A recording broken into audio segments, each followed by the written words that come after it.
Welcome, ladies and gentlemen, back to the channel, and today I'm going to be recreating one of the strangest looking planes I've ever seen. This plane is known as the Messerschmitt MEP1109. Now, I know based on that name, it really doesn't need explaining. I mean, it's pretty self-explanatory, but just to be redundant here, this is basically a scissor-winged biplane where the top and the bottom wings will actually rotate at an angle mid-flight in order to decrease drag and increase flight speeds. You know what? Let me just show you what this looks like. Okay, here it is, and for such an odd design, there is a strange lack of information available about it. This is probably the most detailed source I've found, and this is just a paper model airplane website where they just happen to be selling blueprints for a paper model of this thing. So I don't know where this site is getting their information, but this is the most detail I found out of any place on the internet so far. So I'm just saying, take it with a grain of salt. But as you can see here, this is some concept art of what this thing was proposed to look like, and this thing never actually made it past the drawing board. But I guess this concept of these rotating wings isn't actually unique to this. There's actually other types, like you can see this one down here as well. So you may be wondering, why? Why do this? Why take a perfectly symmetrical plane and just distort it like this? Well, according to this article, tests revealed that the Scissorwing decreased aerodynamic drag, permitting higher speeds and longer range. And the 1109 apparently could go up to 60 degrees. So that's good. I actually have a real number to program into my servos. But 60 degrees might not be the ideal, because apparently the concept was unproven until 25 years after the war for which this was originally designed. And I guess the maximum swivel of the wing was 35 degrees in tests. And this is really important right here. For takeoff and landing, the wing was actually in the normal position, since that made it easier to use the flaps and stuff. So I guess that implies that the wings weren't angled until you were already mid-flight. So after reading their logic behind why this was beneficial, given that the drag is reduced on these wings when they're at an angle, it got me thinking, was this really the best way to solve that problem?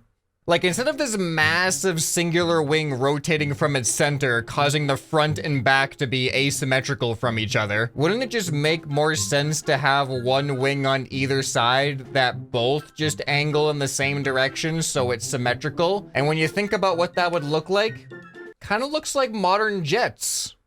But apparently, Messerschmitt himself also thought of this. Because as we see right here, another less radical fighter aircraft design in 1944 was the Messerschmitt MEP 1102, which you can tell this distinct difference in the naming right here implies instead of a scissor wing effect, you actually just have two symmetrical wings that fold backwards to get that angle. And this looks so much more natural and less awkward. This one just feels right, which is why we're not building it. We're building this one instead.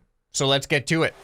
Okay, so now for this one, I gotta admit, I am really curious what this is gonna feel like to fly once these wings start angling like that. All right, so obviously the easiest way to angle the wings is just have them attached to a servo on the top and bottom. And I'm gonna go with 60 degrees initially, and I'll try to not forget before the end of the video to reduce this down to 35, because apparently their testing showed that 35 was optimal. So let's see if there's actually a measurable difference. I may forget that I said that though later on, so please forgive me if I forgot. Okay, so this is my idea for the design that I'm going to be doing at Trailmakers, because I can't program ailerons on these wings. Like, the wings themselves have to be the ailerons. So I'm adding these control servos here for roll, which when they're flat is going to make a lot of sense. But how is that roll going to translate once the wings are angled?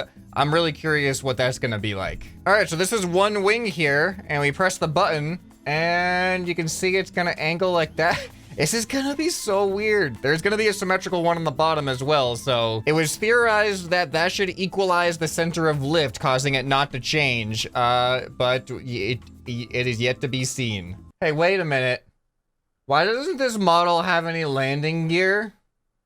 Is this thing supposed to have landing gear? Where's the landing gear? I don't see any landing gear. How are we supposed to take off? Okay, I'm just gonna have to make it up. All right, I think I got the basic design all finished. Got the tail controls back here. Got the biplane wing style. Now I'm just gonna add some landing gear because there's no way I'm gonna be taking off with this wing dragging on the ground down here. All right, and then finally, I almost completely forgot about thrust. This thing needs to have thrust in order to be able to take off, doesn't it? And by the looks of it, the thrust is put kind of on the... I can't center this thrust on the body, unfortunately, so it's either going to be too high or too low. But since my center of mass, I think, is a little bit above this center line here because the tail's all the way up here, I'm going to add it a little bit on the higher side. And I'm going to hope that this is going to be enough thrust to get us up into the air. All right, place your bets now. Completely untested. Is this thing even going to take off? Let's find out. Wait. No, wait. No, that's not how the wings are supposed to turn. What? Hold on, how has that happened? That's not at all what's supposed to happen. Those aren't supposed to bend that way. Okay, hold on, let's just repair. Oh no. Oh no. I think we may... I think I have too many servos in proximity to each other. That's kind of impressive. I like whatever you're doing there. I like it. You know, you were always one to break the mold and violate norms. We're gonna have to make some modifications here. I'm gonna try to replace them with hinges and hope that it works. Oh no, it's still Oh, I put all that work. Why doesn't it like this? Why do that? Don't do that. Don't. Hey, don't. Hey, don't. Don't do that. Is it the main servo that's the... Whoa! There's an issue in Trailmakers that I've been finding with some of my builds lately, and that is when I have a central control area like this, and then I symmetrically expand off of that control surface with other control surfaces, the game doesn't like that. It doesn't like the symmetry there. What if I separate this a little bit farther from the source? So I'll move it one wing over to this position over here. All right, let's see if the top wing freaks out now. Ooh. That was the issue. It was just too close to that central surface. And? Okay. Oh, my wheel actually gets in the way, but that's okay. Once we get into flight, these wheels are designed to actually get out of the way. I hope that's gonna work. This could work. And then my tail looks fine. Oh boy, I have all my controls working now. Are you guys ready for the test flight? Here we go, maiden voyage. Oh, these are actually really strong. I'm getting way more thrust than I thought I was going to. All right, how does it fly? How does this flight like a normal plane? I was worried about the center of lift. We do have more lift in the front than we do in the back, which I was kind of expecting. But so far, this is not flying bad. There's a huge discrepancy though between tail controls and the roll controls. Roll controls are really slow and floaty.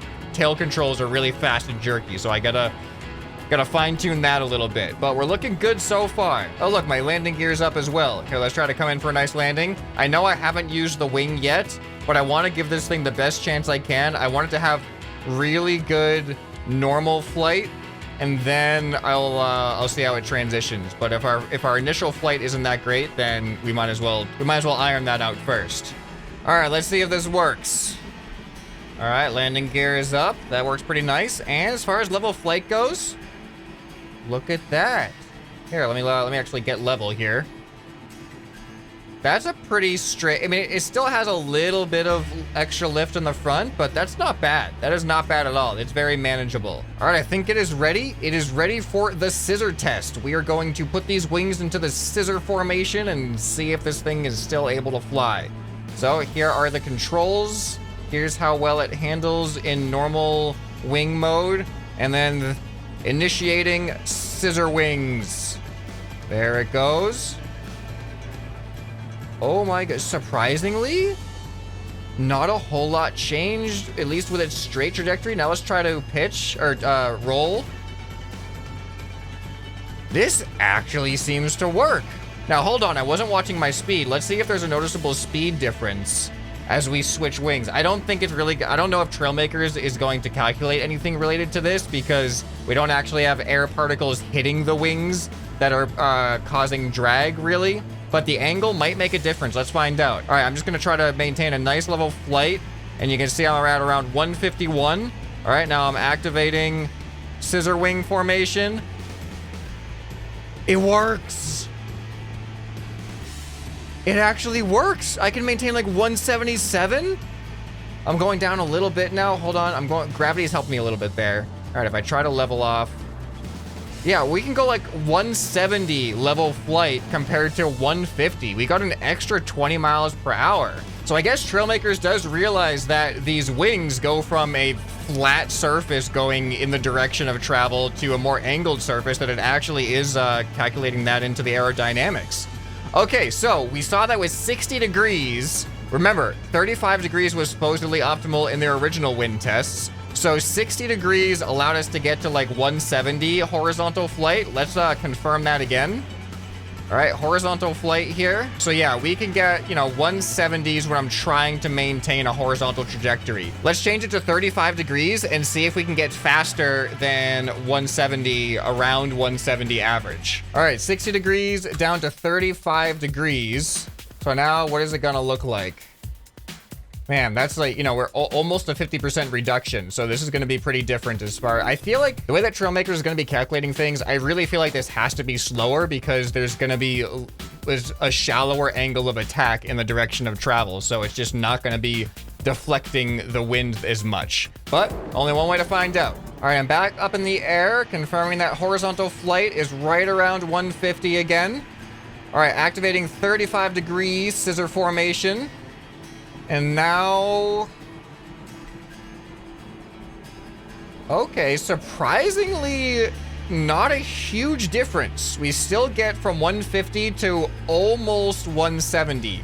We do have a couple of mile per hour decrease though. So it is less fast, and also when I don't do anything, this actually rolls to the right. I actually didn't notice if the 60-degree version did that. I'll have to go back to the 60-degree version. But yeah, this is me not pressing anything right now. Clearly it's rolling us to the right. Is this not? I think it's symmetrical. I'm pretty sure it is. Here, let's go back. Let's just confirm. If this thing is symmetrical, I should be able to enter symmetry mode. Oh, I can't. Okay, so it actually tells me what's not symmetrical, and what's not symmetrical is just the landing gear, which I can't center. So I don't think that's the contributing factor to that. But to be honest, I actually personally like 60 degrees better. It just looked more extreme. All right, so let's see. I'm actually going to pay attention this time. I'm going to do no control input and see if it rolls us to the right as well, going at 60 degrees. Let me first just get through the transition. All right, now we are stable, and I have released all control. All right, so you can see we're definitely nosing down more. So it does seem to put our center of lift a little bit more back. And it also does roll us, although it feels a little bit less extreme on the roll at the 60-degree formation. But is this crazy or what? This looks so cool. I mean, it looks weird. Like, don't get me wrong. It definitely does not look natural, but it just looks cool in its weirdness. And I think that's something to be proud of with this thing. So I gotta admit, this broke all of my expectations. I really thought this was a dumb idea. Like, I thought there's no way that's gonna be stable in flight, but to my surprise, there's not a huge difference. In flying this thing, there's really not a huge difference when I do this. But actually, I'm really curious about one more test. Remember this picture from that article of a different type of angled wing design? This one just has a single wing and it is on top. So what happens if I delete the bottom wing and just try this plane concept? All right, this has to be the easiest modification for a brand new test ever. Just literally delete that and we should be good to go. Okay, so now let's try angling this wing, see how it feels. Whoa. Okay. Oh boy, this one angles. All right, hold on. Let me level off and then I'll release the controls. Then you can see what's happening. It's hard. This is actually hard to fly straight with this one. This one's definitely worse. All right, 3, 2, 1. No controls. All right, definitely rolls to the left a lot. And also noses down, which could actually be a weight issue. I mean, it noses down without it too, so it's not really that big of a difference for the pitch down. But surprisingly, the roll effect isn't nearly as bad as I would expect it to be, given like the asymmetry of this. But I guess it makes sense because even though it looks like there's going to be more lift on the front right side of the plane, it's pretty much canceled out by also adding more lift to the back left side of the plane. Like, they're pretty much countering each other. It is asymmetrical as far as where the force is being applied, but the ultimate effect is not that big of a difference, at least in Trailmakers. I don't know what it feels like in real life as a pilot flying one of these things. But here, let's come in for a nice landing with this version. I actually forgot to do, oh, it's not, okay, no, that's an okay landing. Not bad.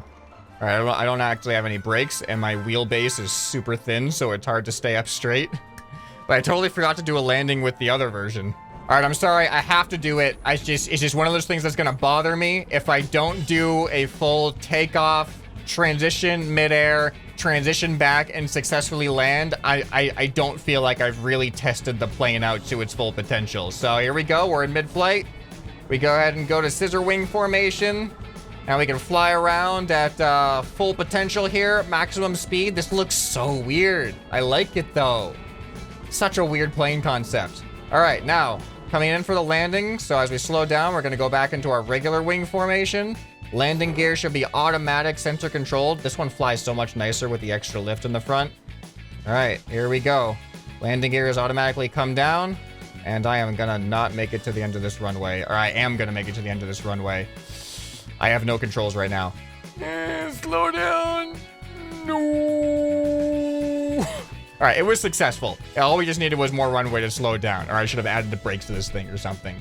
All right, now we're a submarine. All right, well, there it is. The very aptly named P1109. It's really hard to forget, to be honest, with, you know, how much it relates to how it actually functions. But yet another theoretical invention of history that had never gotten the privilege of existence until now, where it gets to exist virtually in Trailmakers, functioning on a much more limited physics system than real life. But hey, at least it kind of worked, right? Right. My thoughts exactly. All right, if you have any other suggestions of weird historical inventions, or even modern inventions that are weird as well, any kind of weird invention that seems to be physically unintuitive, leave those suggestions down in the comments below. If you enjoyed this recreation, you're probably going to enjoy some other recreations that you may have missed. I've done dozens of them, I think, by this point. So go ahead and check out this playlist on the end screen right here. Hope this video has earned your subscription. Anyway, this has been ScrapMan, and I'll see you next time. Bye.